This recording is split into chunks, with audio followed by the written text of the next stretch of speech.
Hello students, welcome to my YouTube channel. मैं श्वेता शर्मा आज आपको हिंदुस्तानी संगीत गायन जिसका कोड 034 है, क्लास 12 सेशन 2023 और 24 में प्रैक्टिस पेपर आपको सॉल्व कराने वाली हूँ। जो बोर्ड से सीबीएसई से आपका सैम्पल पेपर आ चुका है वो मैं आपको सॉल्व करा चुकी हूँ। अब ये सिलेबस कंप्लीट होने के बाद मैं आपको प्रैक्टिस पेपर आपको स्टार्ट करा रही हूँ। तो ये है प्रैक्टिस पेपर 1। जो आपका क्वेश्चन पेपर आएगा वो कुल 2 घंटे का होगा। 2 घंटे में आपको कंप्लीट करना होगा और इसके जो अंक होंगे वो होंगे 30।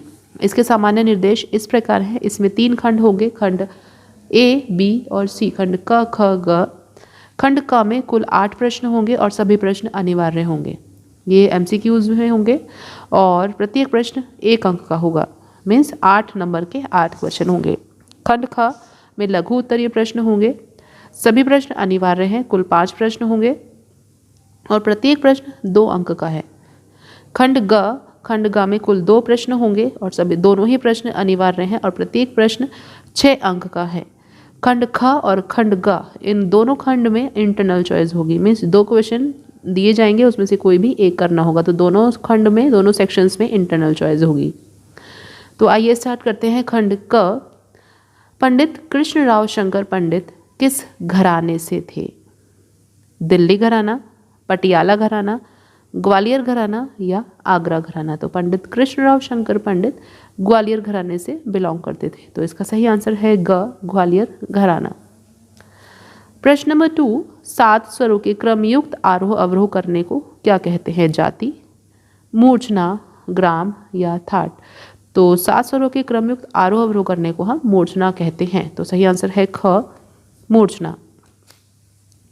क्वेश्चन नंबर 3, संगीत रत्नाकर में कितने गमक कहे गए हैं? 40, 15, 5 या 38? तो संगीत रत्नाकर में कुल 15 गमक कहे गए हैं। तो सही आंसर है ख, 15। क्वेश्चन नंबर 4, सही कथन चुनिए। तो आपको देखते हैं कौन कौन से कथन हमारे सही हैं। रूपक ताल में खाली पहली मात्रा पर है, तो ये हमारा ऑप्शन करेक्ट है। झप ताल में 3 विभाग हैं, तो ये ऑप्शन हमारा गलत है क्योंकि झप ताल में 4 विभाग होते हैं, 2-3 2-3 में। तो इसका ये ऑप्शन गलत है। कथन 3, तानपुरे की पहली तार को षडज में मिलाया जाता है। तो ये ऑप्शन भी हमारा गलत है क्योंकि तानपुरे की पहली तार को मांद्र सप्तक के पा स्वर में मिलाया जाता है। पा वर्जित है तो माँ में, और माँ और पा दोनों वर्जित है तो मांद्र सप्तक के नी स्वर में मिलाया जाता है। तो इसमें षडज स्वर कहीं भी नहीं आएगा। तो ये ऑप्शन भी हमारा गलत है। कथन 4, बड़े गुलाम अली खां ठुमरी भी गाते थे। तो ये सही ऑप्शन है। यस, बड़े गुलाम अली खां ठुमरी भी गाते थे। तो देखिए कौन कौन से ऑप्शन हमारे जो कथन है वो ठीक है, 1 और 4। तो सही कथन, सही उत्तर चुनिए। 1, 3, 1, 2, 3, 1, 4। तो हमारा जो सही ऑप्शन थे वो थे 1 और 4। तो ग ऑप्शन इज करेक्ट। तो क्योंकि देखिए 1 और 4 हमारे कथन ठीक थे। नेक्स्ट क्वेश्चन नंबर 5, सही कथन चुनिए। तान द्रुत लय में गाई जाती है। द्रुत लय मतलब तेज लय में। तो यस, तान द्रुत लय में गाई जाती है। राग बागेश्वरी में रेधा कोमल प्रयोग किए जाते हैं। तो ये ऑप्शन हमारा गलत है क्योंकि राग बागेश्वरी में गा और नी स्वर कोमल होते हैं।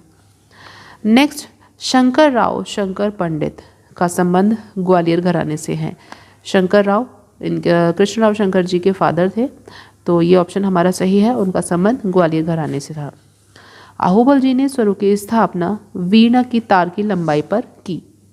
तो ये ऑप्शन भी हमारा करेक्ट है। आहुबल जी ने स्वरों की स्थापना वीणा की तार की लंबाई पर की। तो नंबर 4 ऑप्शन भी हमारा सही है। तो 1, 3 और 4 देखिए, 1, 2, 4, 1, 2, 3, 1, 3 और 4। तो ये ऑप्शन ग ऑप्शन हमारा सही है।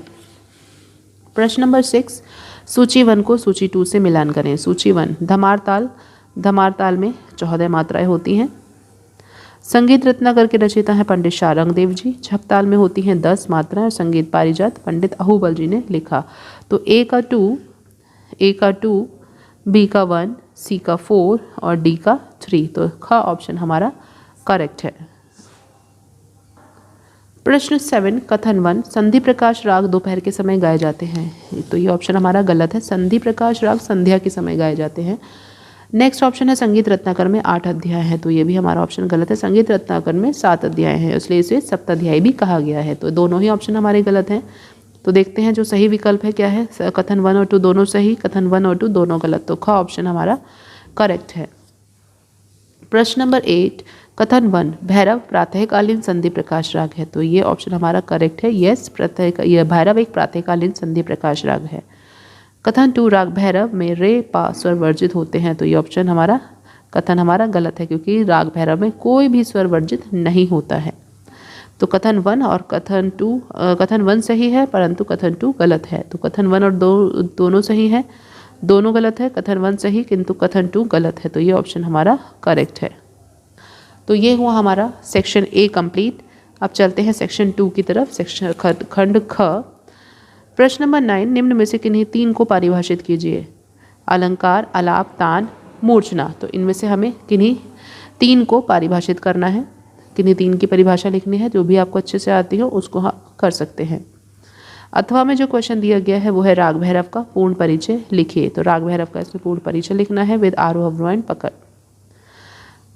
प्रश्न 10, तानपुरा मिलाने की विधि लिखिए। इसमें आपको तानपुरा मिलाने की विधि लिखनी है कि पहला तार किस स्वर में मिलाते हैं, दूसरा किस स्वर में मिलाते हैं, तीसरा किस स्वर में मिलाते हैं और चौथा किस स्वर में मिलाते हैं। चारों तारों को आपको अलग अलग बताना है।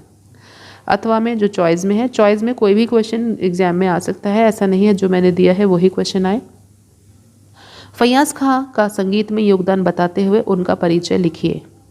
आपको संगीत में योगदान भी बताना है कि संगीत में क्या क्या योगदान दिए हैं इन्होंने, क्या क्या अवार्ड्स मिले हैं इनको, कैसे कैसे सम्मानित किया गया है, क्या क्या सीखा है, कितने शिष्य रहे हैं, कौन कौन रहे हैं, तो सभी बताने के बाद आपको उनका परिचय लिखना है।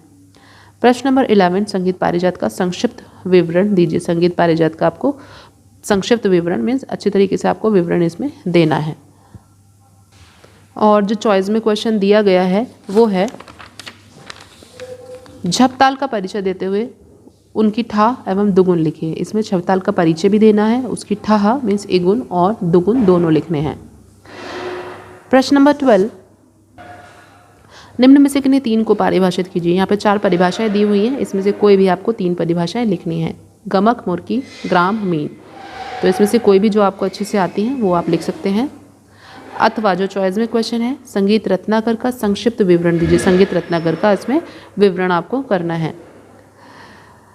प्रश्न नंबर 13, समय सिद्धांत का संक्षिप्त विवरण दीजिए। समय सिद्धांत का आपको पूरा बताना है कि समय सिद्धांत क्या है, सब आपको पूरी तरीके से समझाना है। अथवा जो चॉइस में दिया हुआ है, निम्नलिखित स्वर समुदाय से राग पहचानते हुए 50 स्वरों तक विस्तार कीजिए।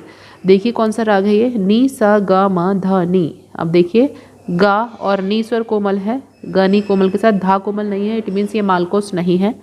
तो गानी कोमल हमारे होते हैं राग बागेश्वरी में, तो ये है राग बागेश्वरी का स्वर समुदाय। राग बागेश्वरी का लिखने के बाद कि यह समुदाय स्वर समुदाय राग बागेश्वरी से है, उसका 50 स्वर तक विस्तार आपको करना है। तो ये बहुत इजी है, मैंने सभी कराया हुआ है। खंड ग सेक्शन शुरू हो जाता है। खंड ग में जो पहला क्वेश्चन है वो है, अपने पाठ्यक्रम में से किसी एक राग में विलंबित ख्याल की स्वर लिपिबद्ध करते हुए 32 मात्रा की 2 तानें लिखिए। तो अपने पाठ्यक्रम में किसी एक राग में, मैंने आपको राग मालकोस में कराया है, राग मालकोस में विलंबित ख्याल की स्वरलिपि कराई है। उसकी स्वरलिपि लिखने के बाद उसकी 32 मात्रा की आपको 2 तानें लिखनी है। तो ये सभी आप थोड़ा सा आपको लर्न करना होगा, रटकर उसको आप आराम से पहले से ही परफेक्टली करके जाएं और आराम से आप कर सकते हैं। जो अथवा में जो दूसरा क्वेश्चन दिया हुआ है, अपने पाठ्यक्रम में से किसी एक राग में धमार की स्वरलिपि लिपिबद्ध कीजिए। तो मैंने राग मालकोस में ही धमार की स्वरलिपि कराई है, तो आप धमार की स्वरलिपि और विलंबित ख्याल की स्वरलिपि बहुत आराम से दोनों करिए, दोनों में से कोई भी एक आ सकती है। तो इन दोनों में से आपको कोई भी एक करनी है। प्रश्न नंबर 15, हिंदुस्तानी संगीत में अलंकार एक महत्वपूर्ण स्थान रखते हैं। अलंकार का अर्थ होता है आभूषण। राग को सजाने के लिए इसका प्रयोग होता है, इसको पलटा भी कहते हैं। यस, अलंकार को पलटा भी कहा जाता है। तो ये पर ही सभी अलंकार के बारे में बताया गया है। ये स्वरों के विभिन्न आंदोलनों को सीखने के लिए महत्वपूर्ण है। तो अलंकार विभिन्न प्रकार के जो आंदोलन होते हैं, वेरिएशंस होते हैं, उनको सीखने के लिए बहुत ज़्यादा महत्वपूर्ण है। अलंकार वर्णों पर भी आधारित होते हैं। अलंकार विभिन्न प्रकार के तालों व रागों में बांधकर गाए जाते हैं। तो यस, विभिन्न प्रकार के तालों में भी गाए जाते हैं, विभिन्न प्रकार के रागों में भी बांधकर ये गाए जाते हैं।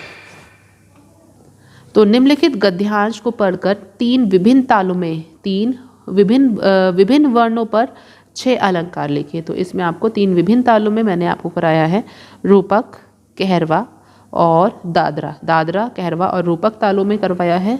तो आप इन तीनों तालों में आपको 6 वर्ण अलंकार लिखने सिखाए हैं मैं, तो 6 अलंकार आप इसमें लिख सकते हैं।